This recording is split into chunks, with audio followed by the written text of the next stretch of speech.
Good morning, Australia. Good afternoon.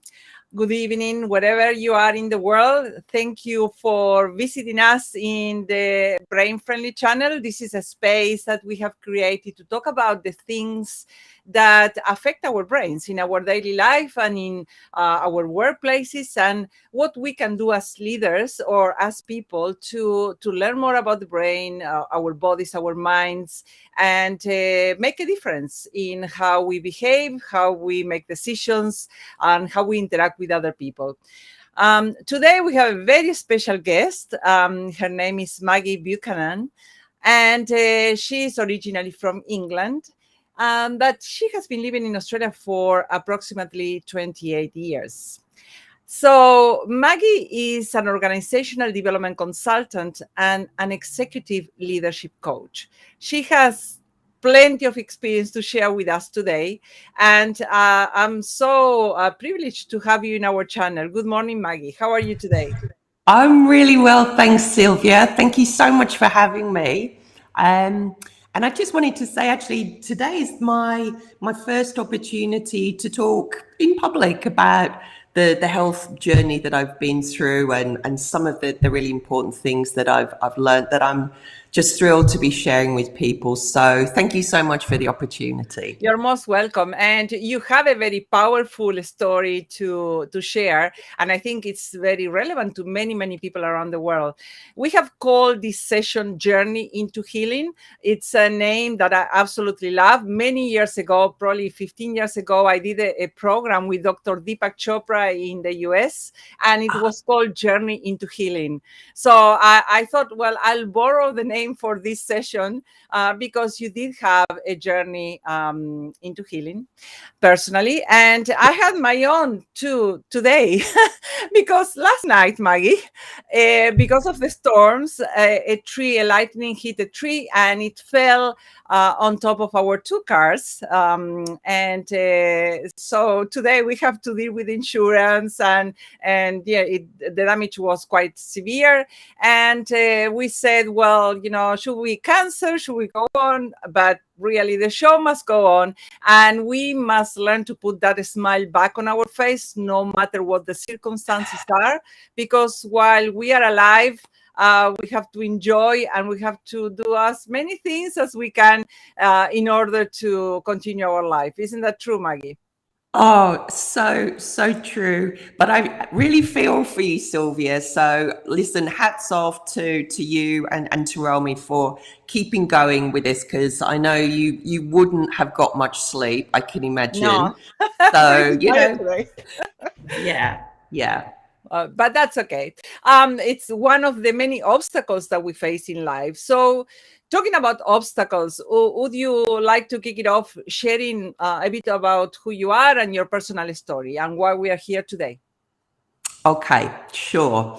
So I guess the key part of the story for the benefit of today. So actually roughly 3 years ago now, one morning I went to Pilates, out walking my dog, feeling pretty good, and started to feel a bit off that day. By the next morning, my abdomen had so swollen, I looked 9 months pregnant. Wow. And I was just feeling incredibly ill. Anyway, fast forward a few hours in the emergency department. They didn't know what was wrong with me, needed to have surgery immediately. And I got the shock diagnosis that I had stage 3C ovarian cancer. Wow. Now, I don't know if people have, heard too much about it, but one of the pet names it goes by is the silent killer. And it's one of the deadly cancers, because by the time normally it's discovered, it's quite advanced. And what that means is then, yes, there's treatment available, but the recurrence rate is super high. So just to give you an idea, every year in Australia, about 1,000 women are diagnosed with ovarian cancer and about 500 survive. And obviously treatments and everything, they're improving all the time. But so I decided I was going to go through with the the regular conventional approach. I actually didn't really think about anything else. So chemotherapy, that went on for 18 months.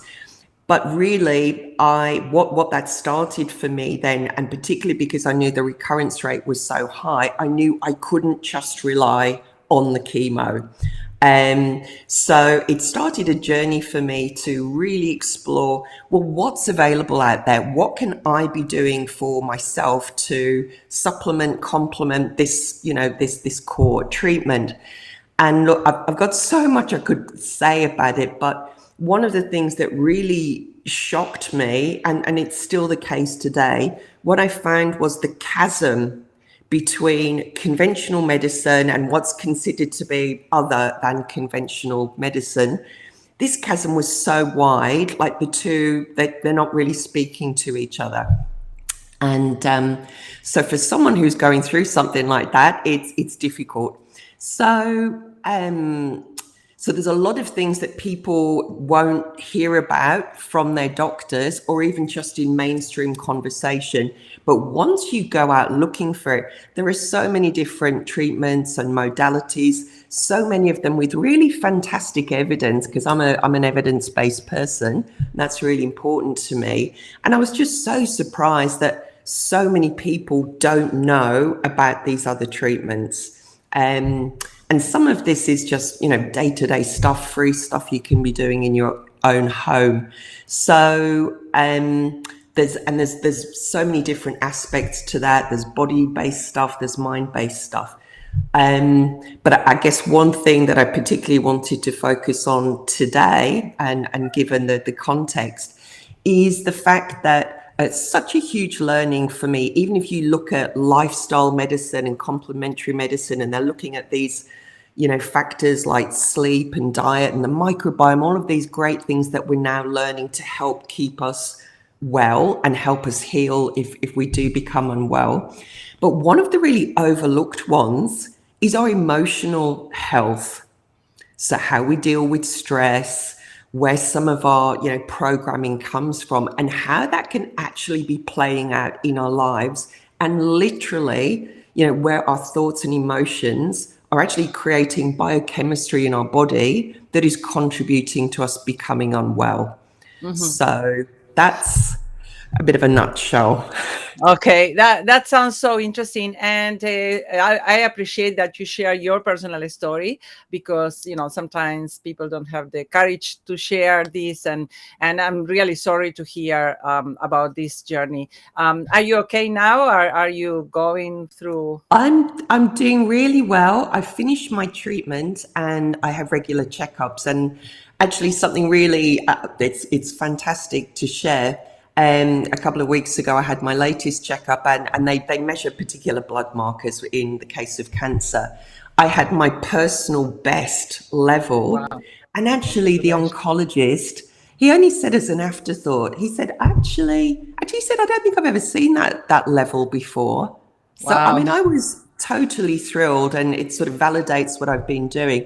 But I said to him, oh, well, would you be curious to know what I'm doing to help me achieve that? And he didn't really react. So that's a shame. That's a shame. Yeah, I'm pretty sure that we are more than chemo treatment, that we can do more things. And I'll be interested in exploring with you what are some of the things you have done in your journey. You told me before that you are no expert in any of these techniques that you're going to mention, but because you have been someone, a seeker, someone seeking to improve your health, you put yourself through many things. And in that exploration with the curious mind, that is the right approach to life, you have learned things that could be useful to other people. Before we dive into these techniques and experiences that you have had, I just want to position this topic because you are an organizational development consultant. So you have spent a lot of time working in the corporate space, coaching people, coaching executives, and usually people have this preconceived idea about coaching, about talk therapy in a way.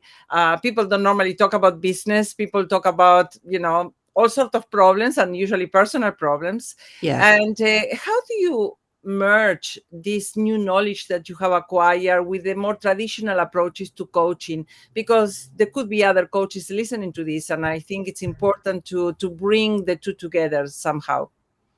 Yeah, absolutely. Well, I think one thing to even help people recognize, and this is where I think fantastic, tools and methodologies like I4 are absolutely perfect for this, helping leaders to realize that the brain, the competencies and so on, absolutely it's supporting optimal performance at work. And that's why we're mainly working with them. But actually, all of the things that they're doing to support that will support their health as well. And if they find that they've actually got suboptimal health outcomes, that's really an indication that that's going to be impacting their performance, even if they're not conscious of that. So I think even helping to make that connection, and you're kind of giving them double value in a way to understand that. And also, I think one of the things that I'm really conscious of now for myself, I've been so interested in the mind and the brain, and I've done work with leaders looking at things like limiting beliefs and using fantastic technologies like cognitive-based therapies and so on. And they're really helpful to frame how we're thinking and help us make conscious choices. But I think one of the things that's really exciting about what's available now is, because it's limited what you can do, because you're really just working with the conscious mind, there's a lot of great resource now that helps us to tap into the subconscious and unconscious minds in a way that can be really quick, really powerful. So reducing stress levels, helping to see more choices available, and actually shifting some of the negative emotions that people have potentially been carrying around for a long time, even if they weren't fully conscious of that. And we'll touch on, I know, a couple of these today that I love, because you can support other people with it as an executive coach yourself, but you can be training them to use these techniques for themselves and for them to share it with their teams. That's very helpful. Thank you, Maggie. And one of the things that came into my mind was, this group of skeptical, analytical clients, both men and women, that sometimes get stuck into trying to approach an issue they have only through rational thinking, but never want to talk about their emotions or their energy. And it's difficult to persuade them, and unless you talk a little bit about how the brain works, how the biology works, because at the end of the day, we all have a brain, we all have a body, and I think it's the lack of knowledge in that realm that limits people. So we can't really approach an issue from a thought perspective. We need to address beyond thought. So could you differentiate, could you give an explanation of what is thought, what is emotion, and how we integrate both? So thoughts are, and typically they're the things that we're conscious of, a goal that we're trying to achieve, for example. Let's say there's an ambitious sales goal that somebody is trying to achieve at work. Now, intellectually, they know they have the skill, perhaps the expertise, or they're conscious of where they don't have everything they need. But logically, they can see how it's possible to achieve a particular goal. What they may not be fully conscious of is that when they're thinking about that goal, there are some things that are happening in their body, because we're often so disconnected from the body, but maybe there's somewhere that tenses up when they think about that, or there's some kind of just element of discomfort. So there's some level of them on an emotional level that has learned, well, you can't achieve things like that. You know, you're not capable of that. You're not good enough. Things always fail for you, something along those lines. Well, there's that emotion has biochemicals associated with it, stress hormones in particular. So that's going to have a knock-on effect with all the systems in the body, but particularly if we're thinking about the brain here, it's going to limit the focus in the prefrontal cortex, so shutting down our executive center that we really want to be helping us if we're trying to achieve something audacious and ambitious. And it's going to be shifting the attention to those more primitive parts of the brain, which are more threat sensitive. So this is triggering a threat and it tends to narrow our focus.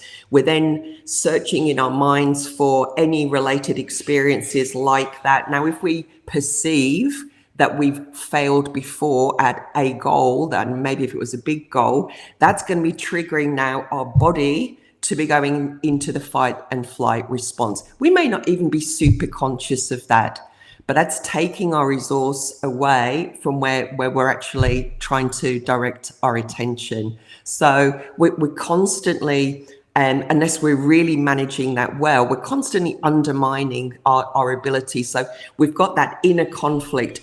We know what we want, and we can end up being really frustrated, procrastinating, don't even fully understand why we're doing it, but we're avoiding because we're trying to stay safe. Our body is primed to keep us safe. That's so interesting. And I see so many clients or people stuck in this conundrum between, you know, what they want, but the body doesn't follow and is telling them something else. So I guess that in your life, you have changed a little bit how you approach tasks or jobs or things, the things you do. What is different from the before Maggie and the after Maggie? Oh my goodness. I think lots of things actually. So one that comes to mind, like in my mind, because I've now got this picture of whatever I'm thinking, like I see it as a physical thing. Like before I would have just thought, oh, a thought is just a thought, isn't it? I see now it's a physical thing and it's having a cascading effect. So I'm so much more conscious of that for myself. And, you know, the irony is, of course, I've been coaching in this for donkey's years with other people. Sometimes you've got to have a powerful experience yourself to really get it. So for myself, I think I find that I'm better at catching myself before some of those thoughts can cascade into a stress response that's not really helpful for me. And I'm also more conscious of, you know, in the past, if there was something that was important, I would have, and there was time pressure, lots to do, I would have just pushed and pushed to get it done because I wanted to do that, bit of a perfectionistic side of me as well. You know, it had to be at a certain standard. I'm still a work in progress on that, but I'm so much more conscious of what I was doing was so counterproductive. It was reducing my resources in my brain to achieve the very thing I wanted anyway, because I was just diverting it into, other parts of my body that was having a stress response, and then trying to fight over that because I had to do that thing. So now I'm much more conscious of, even if it's just, I tell you one of the things I do, which I've been finding really super helpful. So through the Heart Math Institute, and I know you promote their work as well, they have a device called it's Inner Balance. So you can use it with your mobile phone. And it's actually checking your heart rate variability. And I'll touch on that in a moment. But even without doing that, because that's a great way to get some feedback in the moment, what kind of state am I in, and trying to calm you into a more optimal state. But even now, if I just go and switch the kettle on or something, what I'll do is one of their really quick, simple exercises where you're centering into, you're focusing on your heart area. You take deep breaths, 6 in, 6 out. And this is the bit that I love.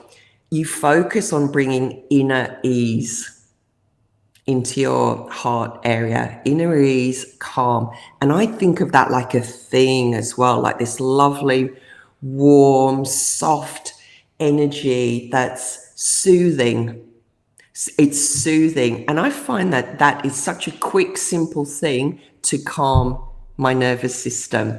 So I guess I do a lot more of those sorts of things. And things like havening and tapping, which I'd love to share with you as well. Absolutely. And I think this is something that is cheap. Nobody has to pay for it. And Absolutely. we can all do it at any moment in time during our days. And it, like you said, it really frees up the resources that are limited that our prefrontal cortex has, before it gets too tired. I mean, the possibilities of our brain are infinite, but the capacity of the prefrontal cortex, before it gets exhausted, it's approximately 2 hours. So if we can do or incorporate these practices during the day, we are going to feel much better, and we are going to be able to be more productive or happier or more confident, depending how you look at yourself. So thank you, Claire, for your comments. And I think that one of the things that we need to understand is that all these alternative therapies and mechanisms that are happening, like EFT, or which stands for Emotional Freedom Techniques, for people who have never heard of the term, or havening. And I'm going to quote a famous person. Prince Harry did a couple of demonstrations about how havening works for him to heal post-traumatic stress disorder, and other things. Tell us a little bit more about what this is and why so many people are flocking into these new techniques, and how we can learn more about them. Yeah. So something like havening, which I came across fairly recently, it's actually a technique that is being used by a lot of therapists as well, but anybody could use this in daily life. So it's basically, it's a series of techniques that they're involving touch. So it's called psychosensory. So it's looking at the connection between mind and body through touch. So there's a series of simple moves, and I'll show you in just a sec. That are basically, they're increasing the delta waves in our brains. So those are one of the brain frequencies when we're asleep.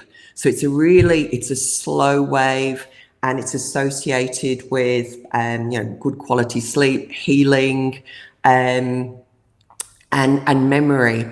So how it works, from my understanding, so one part of it is you're reducing, when you do these techniques, you're actually reducing the stress response in the body. And secondly, then you are saying things to yourself, and we'll look at an example in a sec. You're saying things to yourself while you're doing it, because you're in that delta wave. It's almost like a hypnotic state. So you're helping to your unconscious mind to actually take that on and accept it. You're getting through the normal filters of the analytical mind, particularly those beta frequencies that would normally be there. So, and we can do this like really quickly. Now, it can also help people with more embedded traumas. So typically then you would be working with a therapist to help you, but otherwise you can do it for yourself.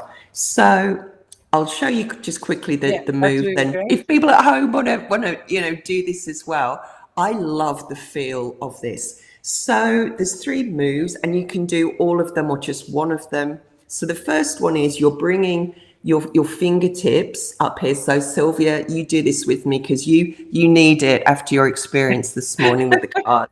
Okay. So you're bringing your fingers just gently down your face, like you're washing your face. Okay, so that's one. The second one is you're going like this with your hands. So it's almost like you're washing your hands. So these are quite gentle moves. You don't have to be doing this super firmly. And the third one, which is actually my favorite, so you're bringing your hands from your shoulders gently down to your elbows, Now, you're not going back up on the arms. You come back to the shoulder and you gently bring that down. Now, you can do that for as long or, as little as you want. But I think if you could manage about 5 minutes of that, probably even 2 minutes, you'd notice a difference. But that's really going to help reset. So what you might be then doing is having a thought like, oh, there's something I'm feeling stressed about. Okay, so you're acknowledging it. I'm feeling stressed about getting the board report ready on time. So something like that. And the important thing is that even though that sounds negative, it's important that and saying it out loud is helpful. So you're hearing yourself say it, but because at the same time you're soothing your nervous system, you're taking that emotional trigger away from it. Now then, once you feel a little bit calmer, you then might start to say something like, I know that I've done this before, or something very similar before. I know that I can do this. I've done something like this before. I'm feeling good about this. I'm feeling calm. I'm feeling capable. Whatever words would work for you. Now, again, you're hearing yourself say it in the delta frequency. So you're much more able to take that on. And I'm so thrilled. I didn't know that before about Prince Harry. Like he's such a leader, I think, in bringing these simple things to people's attention, because it looks a little bit weird.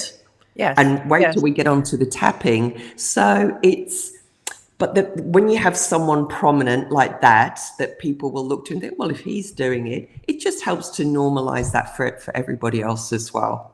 Yes, so true. And thank you, Gay Litton Briggs. She loves this. Or you have a fan there, Maggie? Excellent. So that's a good affirmation that what we are talking about is, reaching some people.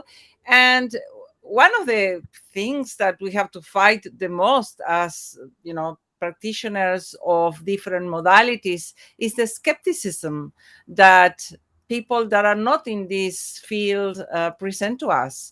And Yeah. I think at a certain level, we are put on this earth as bodies and minds and brains that do things.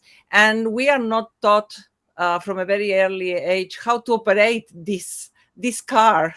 If we were cars, someone would explain to us how we function, so we'll be able to drive the car properly. I don't think we drive ourselves properly. We believe every thought we have. And I've been told by expert neuroscientists that we don't necessarily have to do that. And that's a very powerful concept. Not every thought that crosses your mind is true or is something you need to believe in. And if we learn how to integrate these parts of our body that respond to certain thoughts and emotions, we are able to maintain our sense of calm and serenity, and we function better, therefore. So tell us a little bit more about, what are some of the practices that you loved the most, and who are the gurus out there that you learn from? Oh my goodness, there are so many of these gurus. All right. Okay, so one I'll mention is Dr. Dawson Church.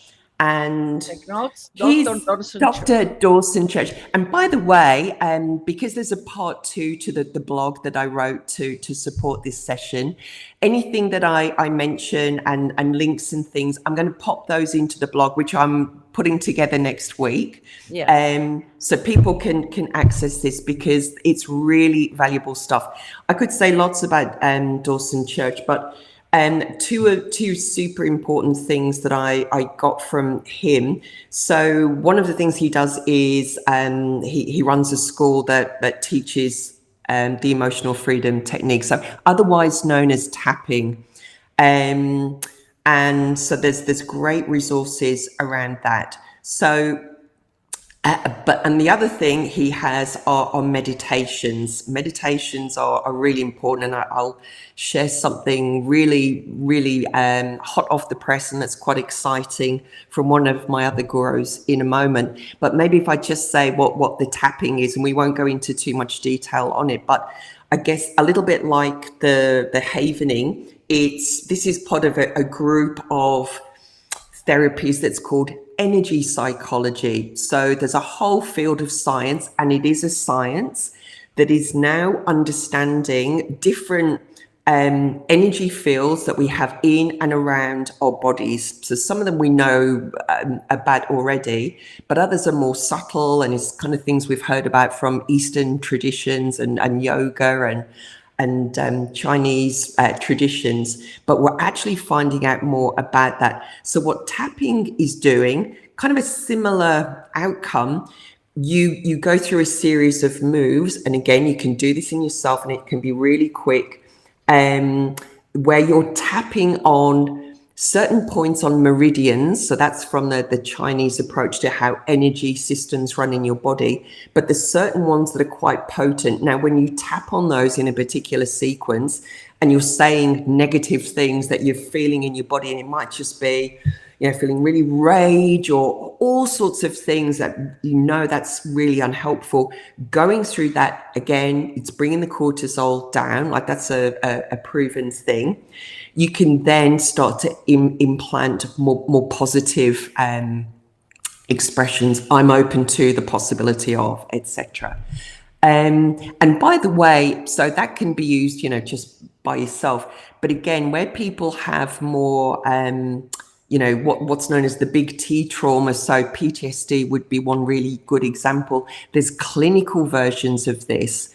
Now, the US Army, for example, they use tapping with their war veterans as a recognized therapy to actually help eliminate PTSD.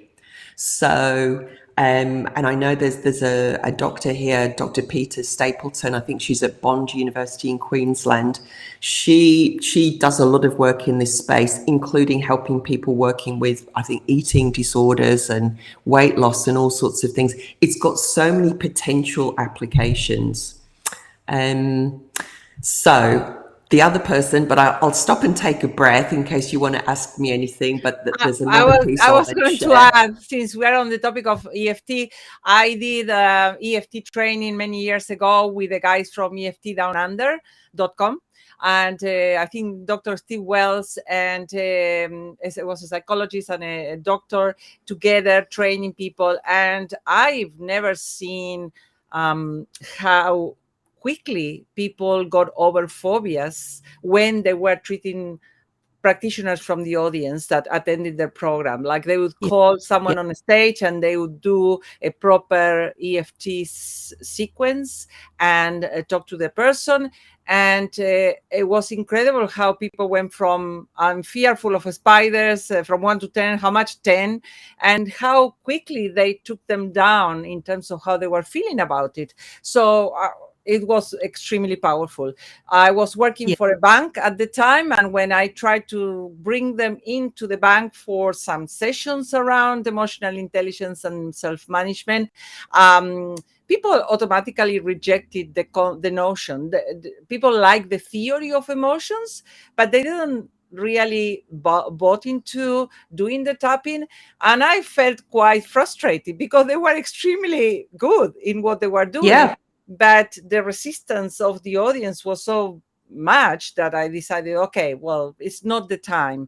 I think this is like 18 years ago. So things have shifted. People are looking for more alternatives to their well-being. And I have never heard the word stress so much as, this year and last year because of the pandemic conditions. So I think we are seeing a change in attitude towards at least being curious about what works or what doesn't work. Like, if you don't have been open to these different techniques, Maggie, maybe you don't have this blood marker high on the scale. So, good on you that you went and looked for alternatives. Yeah. Well, so if I may, I'd love to just comment on Dr. Joe Dispenza. And many people, Yes. won't necessarily have heard of him, and I certainly hadn't up until about 3 years ago. But basically, he's doing some incredible work. He's not really a neuroscientist, but he could be. But he's been a researcher, and he's been bringing together a whole way of helping people to become the kind of person that they want to be. It's kind of hard to pin it down to one thing. I'll show you just one of his books. He's written heaps, but Breaking the Habit of Being Yourself.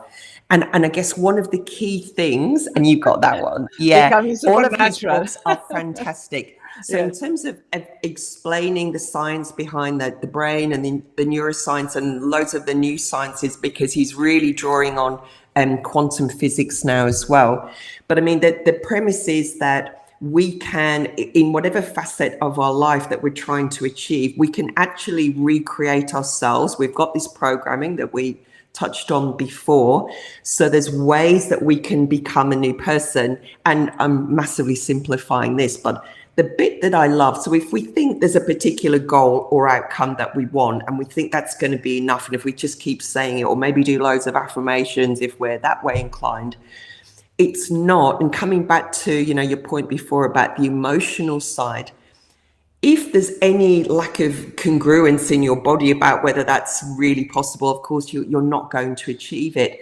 So one of the cool things he talks about, and again, this is something people can do in the workplace super, super easily, and with their health as well. He talks about, well, what's the end outcome? If you achieve that goal that you want, you're doing it because you want to feel a certain way, free or joyful, or, whatever it is that you want. Well, how about if when you're doing your, the intention of the thing that you're trying to create using the thought, if you're creating in your body that emotional state that corresponds with you've achieved it, you're helping yourself to get there faster.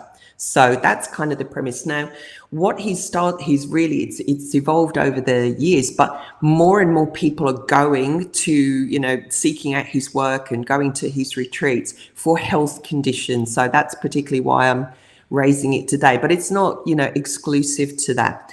And he's been using scientists to, be monitoring and doing research over the years, because they achieve some incredible results that most people wouldn't really believe. Like if you didn't read the books or understand how it's even possible, people just wouldn't believe it.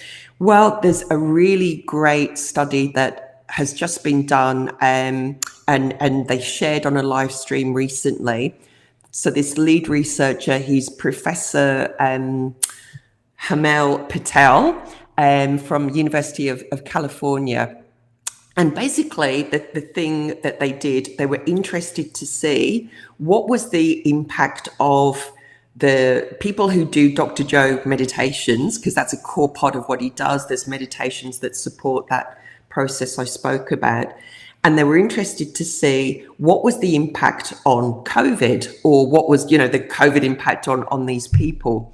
So, and I'll come back and share something else in just a sec. But basically, what they found, and this is about to go into a peer-reviewed study, they found that people in a control group who were in a relaxed state but not doing the meditations, they weren't involved. So this was over a particular period of time. People who were, regarded as novice meditators using the Dr. Joe methodology, so less than 6 months, had been to maybe one of his retreats, versus the expert meditators. And what they found when they looked at the plasma from these people, and they created a pseudo coronavirus, and they put that into these 3 samples. And what they found was that the coronavirus particles weren't able to penetrate the plasma cells, or to a lower extent of the expert meditators and even for the novice meditators, but they were able to penetrate the cells of the control group. And basically what they've pinned it down to a particular protein, because that's what we do, our bodies create proteins to make things happen. And what they've actually been able to identify is the specific protein that's been involved in helping the body to be protected. And it turns out it's also being widely researched, elsewhere in the world in terms of conditions like cancer, multiple sclerosis, Alzheimer's, and it seems that having lower levels of this protein, it's called serpin A5. I'd never heard of it before.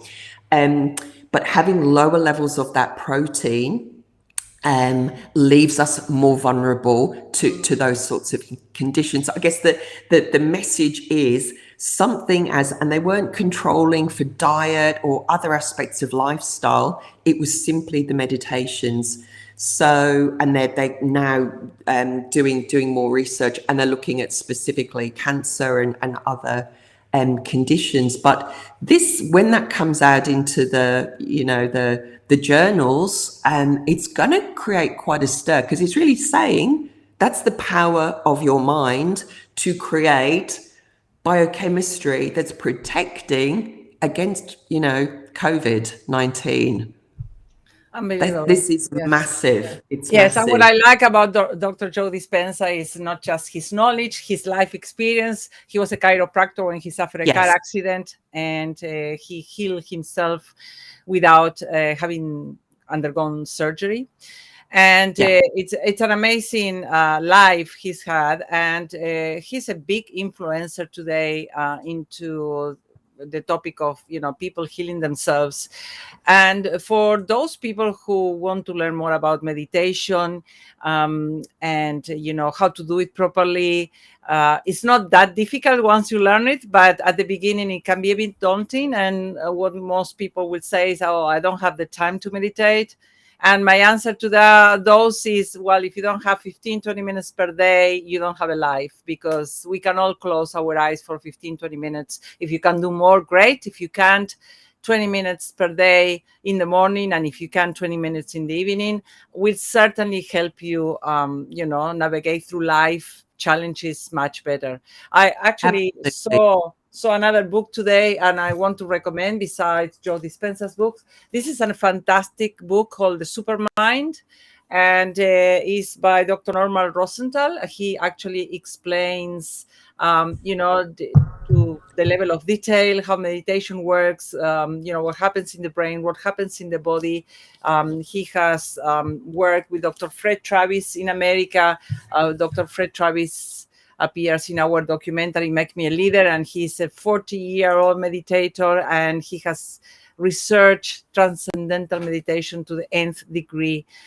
So all of this knowledge is shared in this book. I mean, there are many other books, but it's really fascinating to understand the science behind the meditation. It's not just about going to a mountain and sitting down and doing nothing like what most people believe. It's actually a very active process to meditate. So I guess that you meditate. Is that correct? I do. Can I share one other piece of research? It's super quick, and I was just blown away by this. So they were looking at the Dr. Joe meditations. Now, I think other meditations, of course, you would achieve the same results. It's just that they were, particularly focused on that.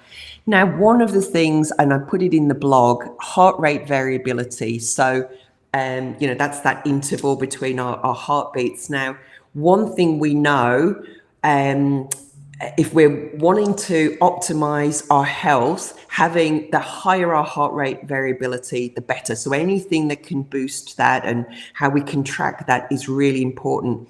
Well, they found that in a 7-day period, so Dr. Joe retreats, they're 7 days. So you're doing a lot of meditation in that time. But what they found was that, so apparently, as we get older, our heart rate variability decreases normally by about 2 to 5% a year. In a 7-day period, even with novice meditators, their heart rate variability increased by 200%. Wow. That's So think amazing. about what the supercharge for your health. It's Incredible. Incredible. yes, yes, Well, thank you for sharing all this research. I mean, I don't have enough hours in the day to look for everything that is coming up in this field, yeah, which proves the point that people are interested, because there are yeah, researchers interested in this topic and there are people looking for this information. So it's a bit of a revolution in yeah. terms of how we understand our well-being, our health, and the therapies that are available. So tell us a bit more about what other things, what did you do in a day-to-day, in your day-to-day to heal, to help you heal from cancer? What was your, routine, if you had one? Um, I don't think I had a particular routine.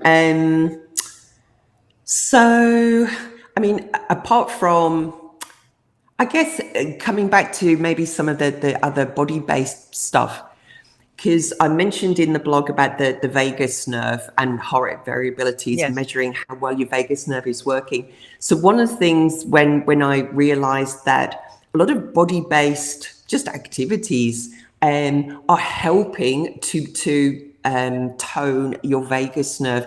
So I'd always done things like yoga for years, but I did more of that. So even in my stage of going through the treatment, when I necessarily wasn't feeling super well and couldn't do my normal exercise, I could at least do that. So that was a really important thing to keep me going.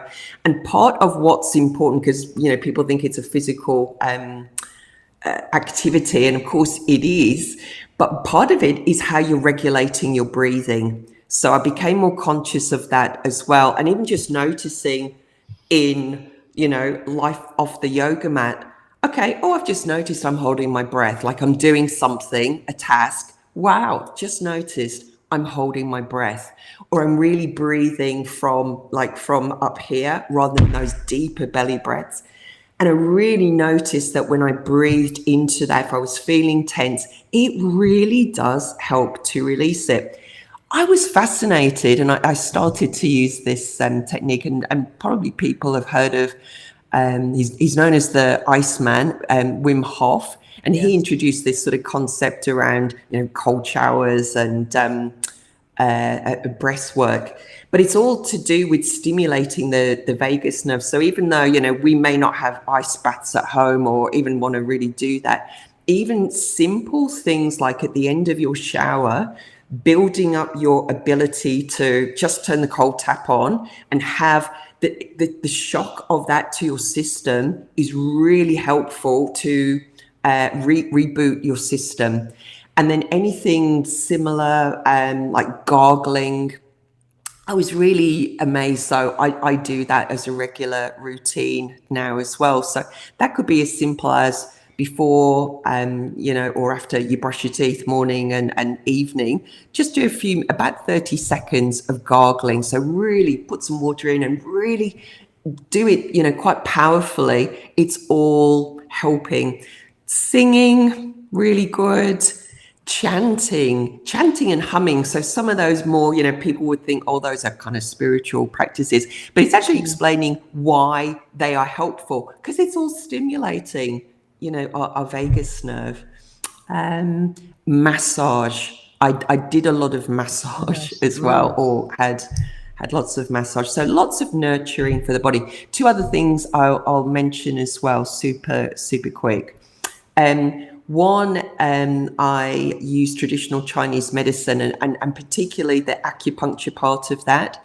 Now, it's got many, many benefits, and a lot of people don't realize when they're going through chemotherapy, and even though this is a proven thing even in Western medicine, but oncologists don't necessarily tell you or encourage you to do it. It's actually been proven to help with nausea and pain for people going through chemo. So, I mean, I utilize that, and I've continued to use it because you need to rebuild your system. Whatever you're recovering from, it's not about treatment ends. Now you have to rebuild your whole body and actually heal. Oh, no, there was something else. Ah, yeah. So another thing, and this may be one of those people that, one of those issues that some people will raise their eyebrows. Certainly my ex-husband would have done. Um, so the field of Reiki and related sort of practices where you've basically got another person working with you, like a healer, literally, and they're using energy from their body and energy in your body to promote healing within you, on a mind, body, spiritual level. Well, I am very, very fortunate to have a fabulous friend who, she works in the corporate space herself. She's an executive coach. And but she started to do this on a personal basis. She became trained in it. And she's now starting to offer this within organizations. And the people that she's been using this with so far have been absolutely loving it. So she's calling this energy balancing, incorporating Reiki. So I'm just so thrilled that not all organizations clearly at this stage, but there's many who are really now opening up to, okay, well, let's give this stuff a go. And I guess that it's what the results are, that will make the difference, even if you don't fully understand the science or the mechanism. If you feel the result, you're going to stick with it. And fascinatingly, that can even be done remotely. Yes, yes. I know of a company called 5B, and the director of human resources, she's absolutely lovely and very, future thinking. And they hold Reiki sessions online every Monday, besides other things that help people, remain in balance. They are super busy. Everybody's working really hard, and they make sure that people have access to things that make them laugh, make them relax, make them feel much better. Otherwise, the outcome of not doing this for an organization is people snapping at each other, and you can feel the aggression in the environment. So if you work for an organization where this is happening and there's no meditation space, there's no ping pong table, there's no gathering of souls to talk about issues that are going on in the workplace, maybe for human resources, it's time to look at what is possible and what could potentially be accepted at the beginning, to incorporate in the day-to-day of people. Remember that an organization is made up of people who have brains, who have nervous systems. And if we don't pay attention to the heart rate variability of each individual, we end up not achieving the outcomes, not being productive, because, people are not working at their best. Yeah. And just on that, it's fascinating to know. I know Heart Math actually have a tool or a process that you can actually measure the heart rate variability of a team and see how people's individual HRV is actually impacting others in the team. This is remarkable, but that's science-based stuff. So imagine if we were doing, some team development. Yes. And or starting our meetings with some practices that help to boost everybody's HRV, because then we're going to have optimal, creativity and productivity in the meeting. But just recognizing that we are impacting each other through our own heart rate variability. And it's not just the heart. Remember that the heart is connected to the head, brain, and to the gut. Yes. Through the vagus nerve. And talking to the CEO of a company of measuring brainwave devices in California, they did some experiments, wiring everybody around a table in a team meeting situation. And one of the people who was very relaxed and was producing a lot of alpha brain waves, which is a state of being calm and alert at the same time, very quickly transfer in a way this calmness to the rest of the team. And people started to respect him, to listen to him, to go on with their ideas. So there was this ability to influence the brain waves of the people in the meeting. If you breathe in a particular way, if you look and if you sound calm, you are more influential as a leader. So different measures, different institutes doing different things. Heart rate, variability is one thing. Brain waves is another thing. When you put all of them together, uh, definitely you realize that we are much more than our words. So if we want to become better influencers, we need to learn more about our breath patterns.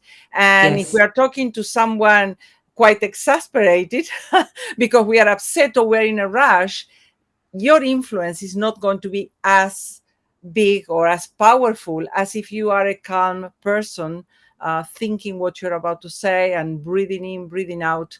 So this is, as you know, Maggie, in this field, this is quite new in a way, but there's a lot of research backing all of this knowledge up, which is the wonderful Yeah. thing, to have. Yeah. Great question there.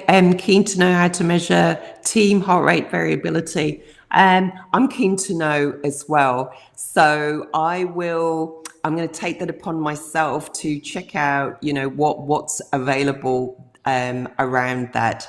Because that's only something I even heard about fairly recently, and I was quite intrigued. So I just thought I'd just throw it in here. Yeah. But I guess that having looked at the hard math instruments, if you wire everybody to one of these devices and you connect to the software that they provide, you can do that with individuals. So you can do the same thing with each person wired to a particular laptop, and Yeah. you'll be able to collect all these results and come up with the Yeah. heart rate variability of the team. I Yeah. imagine, but. Yeah. Okay. Yeah.